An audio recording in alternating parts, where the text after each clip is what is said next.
En estos momentos vamos a escuchar la palabra de Dios. Dispón tu corazón para que el mensaje llegue hasta lo más profundo de tu ser.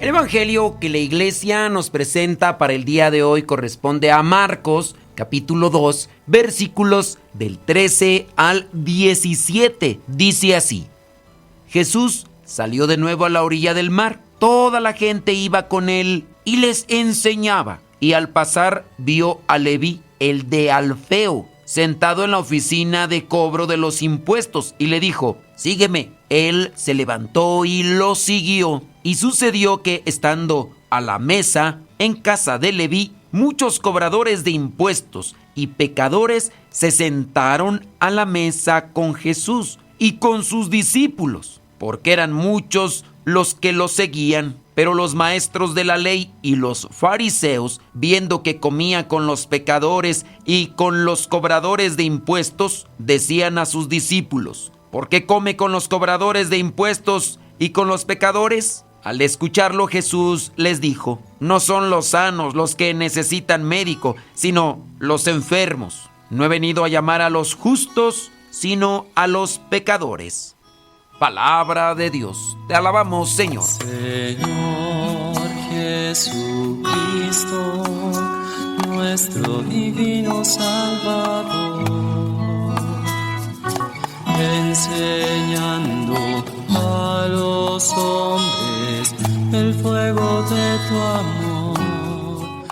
En el evangelio del día de hoy se presenta el llamado que hace el Señor Jesús a uno para que sea su discípulo, que después se convertirá en apóstol. Sabemos que primero son algunos que le siguen y ya hasta después, de entre todos sus discípulos, elige a unos a los que les llama apóstoles. Pues en este caso, el evangelio presenta que se llamó a uno al que le dicen Leví, que es hijo de Alfeo, que en este caso era cobrador de impuestos. ¿Cuál es el problema en el llamado que le hace a Leví? Que sabemos que Leví es Mateo, y ustedes a lo mejor podrían pensar: ¿será que acaso se le hizo el cambio de nombre, así como fue Simón, después a Pedro, Piedra? Y los estudiosos de la Biblia dicen que era algo muy común entre los judíos poner dos nombres.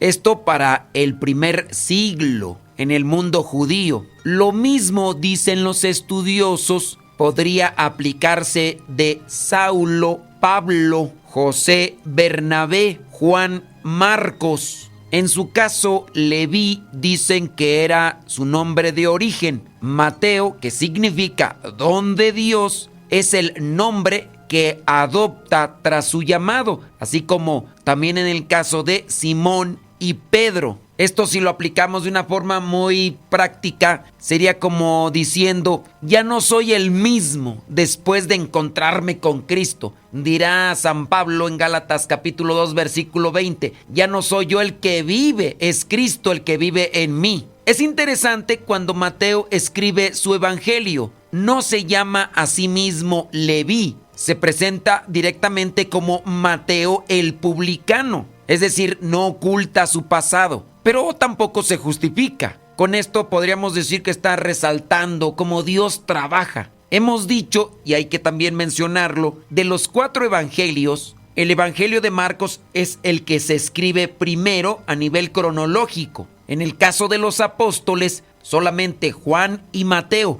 En el caso de Marcos, podría suponerse que pudo haber estado presente y pudo haber conocido en persona al Señor Jesús, siendo quizá un discípulo seguidor de Cristo, pero no fue llamado apóstol. Regresando a la cuestión de una reflexión que quiero presentar a forma de que nos ayude. ¿Por qué será que a muchas personas les incomoda que otras se superen y que a su vez crezcan en lo espiritual. Y lo digo porque el Señor Jesús aquí hace un llamado a Leví, a Mateo. Después aquí no lo explica muy bien, en otros evangelios sí, como en el de Lucas y Mateo, dará una cena al Señor Jesús. Y allí estaban sentados a la mesa discípulos, cobradores de impuestos, pero también estarán ahí los maestros de la ley y fariseos, no sentados, no comiendo, pero sí viendo. Dice ahí el versículo 16, viendo que comía con los pecadores y con los cobradores de impuestos.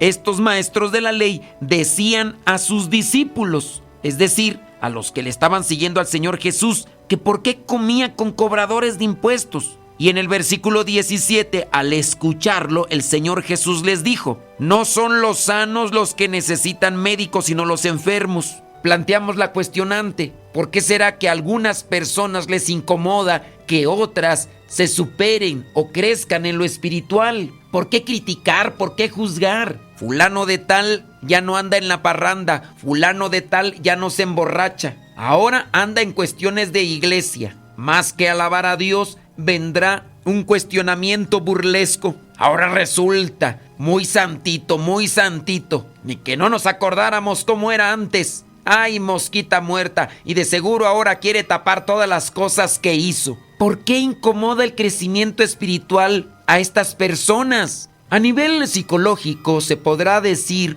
que a ciertas personas les incomoda el crecimiento espiritual de otra porque les confronta, porque también es un reclamo a su situación. Con el cambio de vida no acusa, pero su vida se vuelve un reproche a lo que ellos podría ser que sí estén haciendo. En un término quizá muy práctico podríamos decir que a muchos la luz les incomoda, no porque sea mala, sino porque la luz muestra lo que cada uno evita mirar. El crecimiento espiritual, el cambio, no se debe a mérito propio, se da en la medida que la persona abre su vida a Dios. Entonces, cuando la otra persona crece espiritualmente, se siente reprochado, encarado. Y no es que el otro esté mal, es que la persona no quiere crecer y eso le duele. Cuando una persona camina por el sendero equivocado, obviamente podemos decir que tiene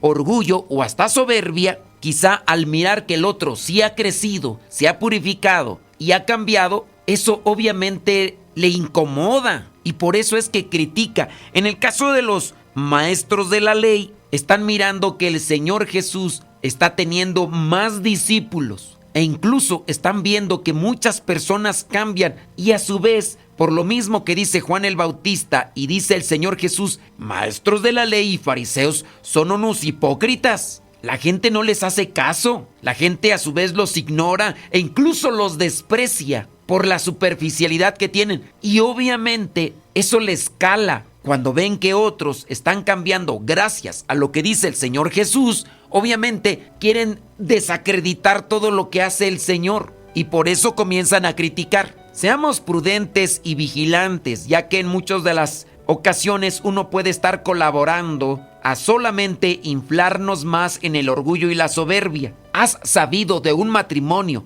que ha prosperado a nivel espiritual, que se acerca más a las cosas de Dios? ¿Has escuchado que otros le critican o que otros se burlan? Porque de eso, no solamente en las cuestiones meramente familiares, eso incluso hasta dentro de los caminos de la iglesia, dígase en los grupos parroquiales o en la vida de consagrados. Se ha sabido que una persona está haciendo más oración o que una persona ha dejado las cosas que dentro de la comunidad, dentro del grupo de iglesia, hacía que no eran propias ni correctas. Y ahora incluso las censura o llama la atención sobre esas cosas que pudieran estarse haciendo. Y vendrá la persona que se siente confrontada a decir, ahora tú no quieres que haga esto. Y cuando tú lo hacías, y cuando tú andabas en eso, y las veces que lo hiciste, a manera de confrontación, reproche, pero también justificación. Quizá muchas veces hemos colaborado o comentado